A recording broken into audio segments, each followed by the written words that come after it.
This church was founded in 1957, I believe I'm right? Yes.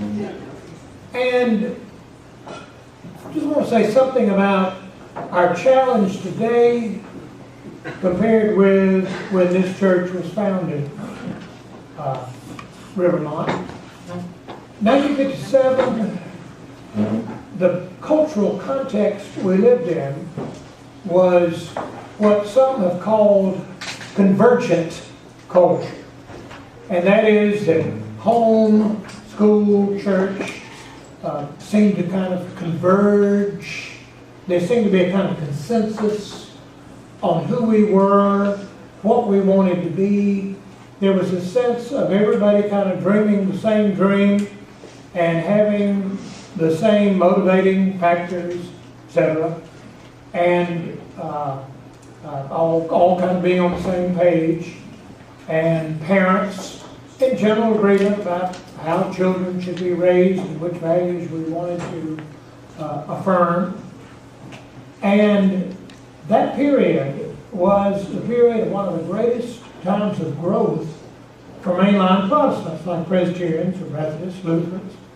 And we went through our biggest period of church building in a century during the 50s.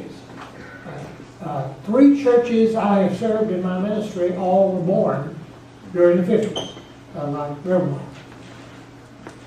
And the truth to tell, it doesn't take much, it isn't that hard to need to be a pastor of a congregation during a convergent period.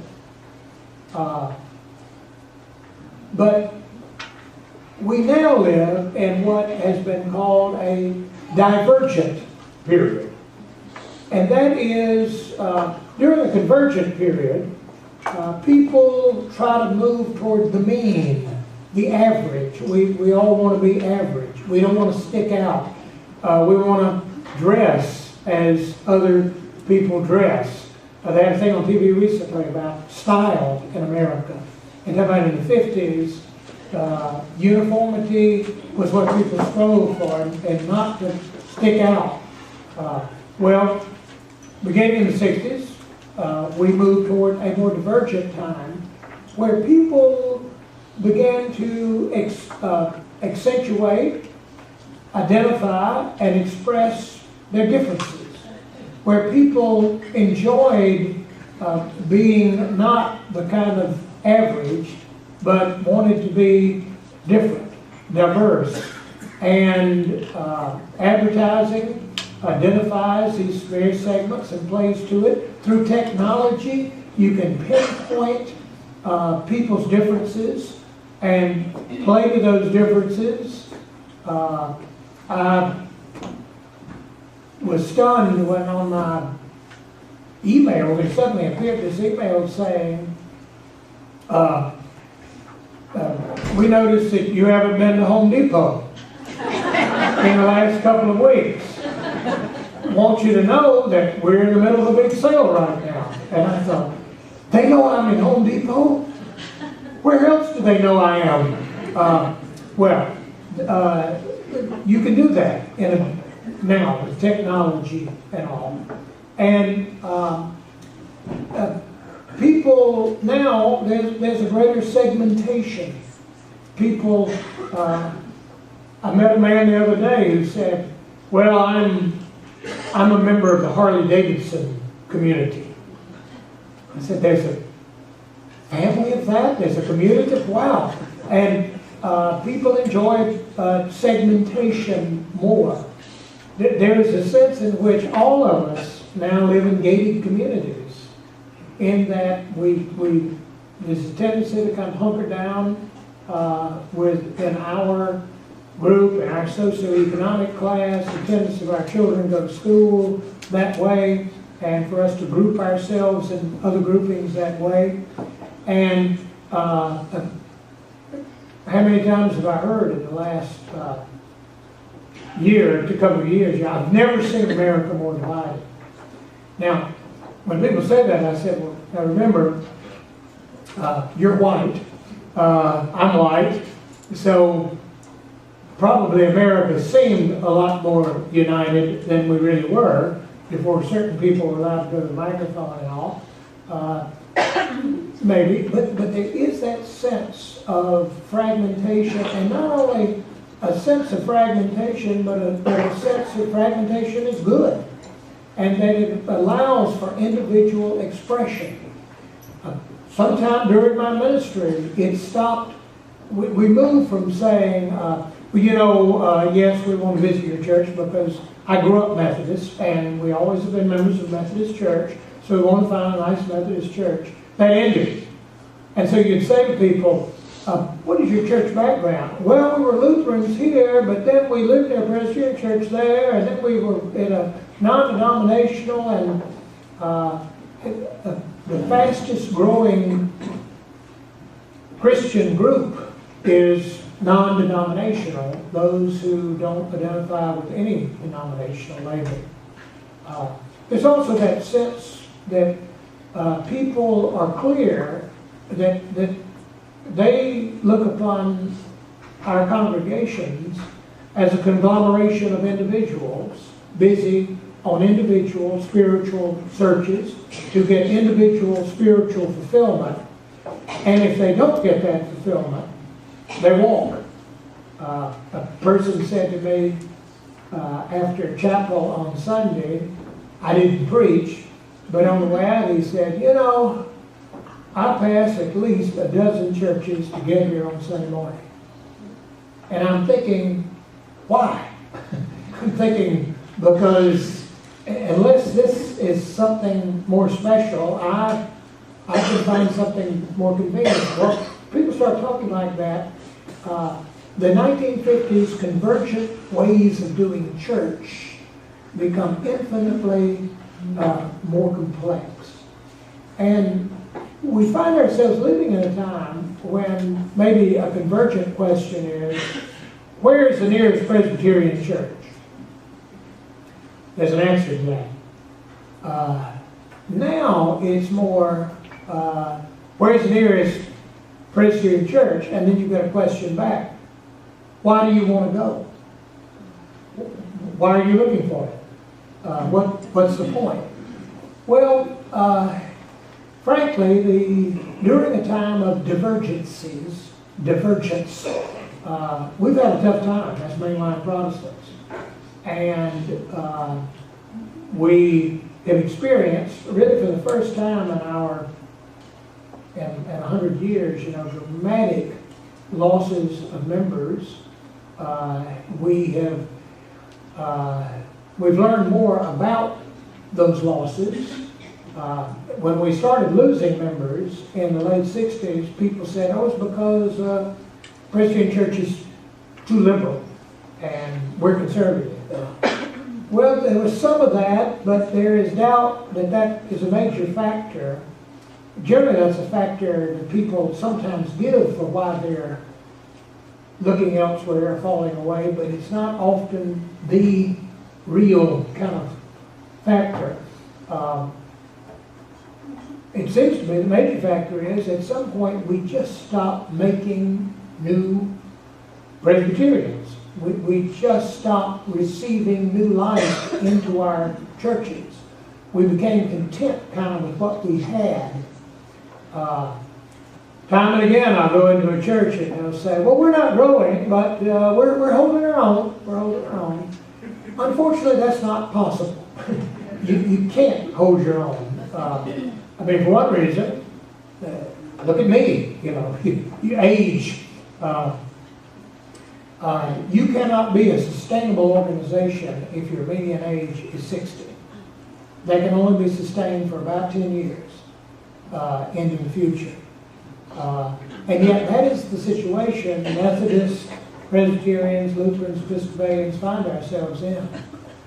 And so we're having to try to figure out how to be church, having benefited from the converging culture. How do we be church in a diverging time? And that's a challenge. And it's a challenge not only because the culture doesn't seem to be much in the mood for doing church the way we a traditionally done church. It's a challenge also because of Jesus Christ. Jesus Christ doesn't let us sort of bed down with one age group, one socioeconomic level. He keeps pushing us out. He also lays a demand upon us. I found out with millennials, like people in their 20s and 30s, when they say, well, I don't like organized religion, institutional religion. What they're basically saying is I don't like church, because church is the way Christians organize religion. And that's a frightening time, because Christian salvation is not an individual phenomenon. It's to follow Jesus, you kind of have to be in a group to do it. And you have to take responsibility for others outside your family to be a Christian. You have to receive critique, guidance, and teaching from others. So church is kind of the way Jesus Christ takes up room in the world. It is it's part of the whole experience. I think it's a long way around of saying that maybe we live in a very challenging time. In fact, as courageous and risky as it was founding this church in 1957, there's a sense in which I think I could argue it takes more courage to be this church today than it did in 1957. We've got to find a way to repurpose ourselves, to reposition ourselves. We've got to find a way to learn how to get out of ourselves and to get in contact with a new generation. That we got to learn how to live without the cultural props that we once enjoyed and played into. And for us pastors, it's really the D-Min Doctor of Ministry course that Craig, that your pastor took with me. Who's Craig? I know Craig. We're super close, right? Well, a lot of Presbyterian pastors are named Craig. And I can't tell the difference. And but we're having to learn, it's easy to lead in a converging time. But in a divergent time, that's hard, particularly if you're striving for a sense of unity and cohesion. Read a new book I commended to your pastor, whatever his name is, and, which says the good leadership of yesterday is not good enough today in the church. That we gotta, how do we live in a time when there are deep divisions among us in your average congregation? How do we go on? How do we decide, we're not going to be able to vote and decide on that issue today in this congregation. We're just going to have to live with our differences and somehow muddle through. How do we get in touch with generations that don't seem to want to get in touch with us? So these are some of the questions before us. I think it's great that your pastor is kind of closer to the generations that Presbyterians have had difficulty relating to. I bet there are also moments in the current scheme of things when your pastor invests himself in things and makes connections in the community that are maybe not high on your list of priorities, or maybe things you'd rather not stay out of or something. My word is please. If you're a good pastoral leader today, and I think your pastor is, the job one is to try to give this congregation a future, to try to enable you to follow Jesus Christ into the future, and to be part of His move into the world.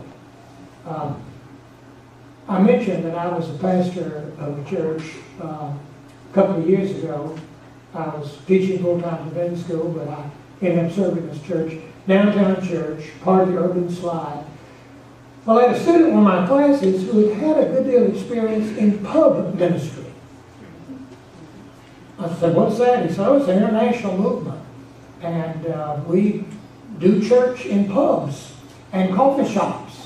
And he's got a church outside of church for a generation that doesn't think much of church. And I said, wow, tell me more.